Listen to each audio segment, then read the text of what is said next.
میرے غلاموں، میرا کلمہ پڑھنے والوں، میری امت میں شامل ہونے والوں، اگر مجھ سے محبت کرنا چاہتے ہو تو ان دونوں شہزادوں سے محبت کرنا۔ ان الحسن والحسین ہما ریحانتایا فی الدنیا والآخرہ۔ فرمایا کائنات کے تاجدار نے امام حسن امام حسین یہ دونوں دنیا و آخرت میں میرے پھول ہیں۔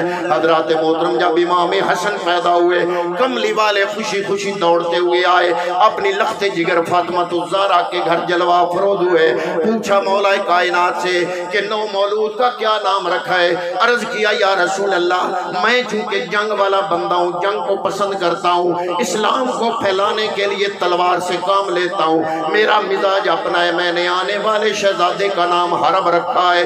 پیغمبر اکرم صلی اللہ علیہ وسلم نے فرمایا اے علی المرتضی اس کا نام حسن ہوگا۔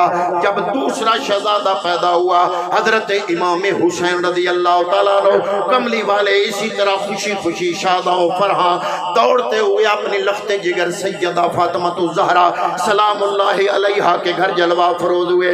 نو مولود سفید رنگ کے اونی کمبل میں ملبوس تھا، لپٹے ہوئے تھے، آپ نے اپنی گود میں اٹھایا، پوچھا اے علی اس کا نام کیا رکھا ہے؟ علی المرتضی پھر عرض کرتے ہیں یا رسول اللہ مسند احمد شریف کی حدیث طیبہ ہے اور حدیث کا نمبر ہے 769۔ عرض کرتے ہیں یا رسول اللہ میں نے اس کا نام حرب رکھا ہے۔ کملی والے نے فرمایا اے علی اس کا نام حسین ہوگا۔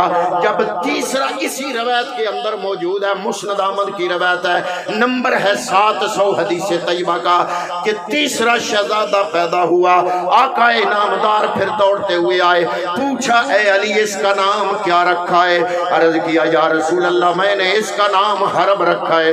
کملی والے نے فرمایا اس کا نام محسن ہوگا، اور یاد رکھ میں نے یہ حضرت ہارون علیہ السلام آپ کے شہزادوں کے نام، ایک کا نام شبر تھا، شبر کا عربی ترجمہ حسن بنتا ہے، دوسرے کا نام شبیر تھا، اس کا عربی ترجمہ حسین بنتا ہے، اور تیسرے کا نام مشبر تھا، اس کا عربی ترجمہ محسن بنتا ہے۔ اس حدیث طیبہ کی روایت سے یہ حقیقت آشکارا ہوتی ہے کہ جو الزام عمر فاروق کی ذات میں لگایا جاتا ہے کہ جب دروازہ کھلا فاطمہ الزہرا گری اور حمل جو ضائع ہوا وہ محسن کا تھا، یہ ایک سٹوری ہے، جھوٹا پروپیگنڈا ہے۔ یہ مسند احمد کی روایت ہے، حدیث کا نمبر 700 یہ بتا رہا ہے۔ مولا کائنات مولا علی روایت فرما رہے ہیں کہ تیسرا شہزادہ محسن بھی آقا نامدار کی زندگی میں تولد ہوا، اور حضور نبی کریم نے اس کا نام خود محسن رکھا۔ نعرہ تکبیر، نعرہ رسالت، نعرہ تحقیق، نعرہ حیدری، مصطفیٰ کے نور عین، یا حسن یا حسین، یا حسن یا حسین، مصطفیٰ کے نور عین، یا حسن یا حسین۔ حضرت زید بن ارقم آپ روایت فرماتے ہیں، حضرات محترم یہ حدیث بھی مسند احمد کے اندر موجود ہے، آپ فرماتے ہیں کہ آقا انعامدار کائنات کے تاجدار شاہ خیرود شمار 1.25 لاکھ نبیوں کے امام جناب محمد مصطفیٰ صلی اللہ علیہ وسلم حجت الوداع سے فارغ ہونے کے بعد مقام جوفہ یعنی جس کو غدیر خم کہا جاتا ہے وہاں پہنچے تو آپ نے ارشاد فرمایا انا تارکن فیکم الثقلین، اے میرا کلمہ پڑھنے والوں پریشان ہونے کی ضرورت نہیں ہے، ہو سکتا ہے کہ آئندہ سال میری تمہاری یہاں حج کے موقع پر ملاقات نہ ہو، کیونکہ میری زندگی اللہ رب العالمین نے سابقہ انبیاء کی نصف رکھی ہے، مجھے اختیار دیا ہے کہ اے محبوب تیری زندگی سابقہ انبیاء کی زندگیوں کا نصف ہے، کیا تمہارا کیا خیال ہے؟ میں نے اللہ کی بارگاہ میں جانا پسند فرما لیا ہے، ہو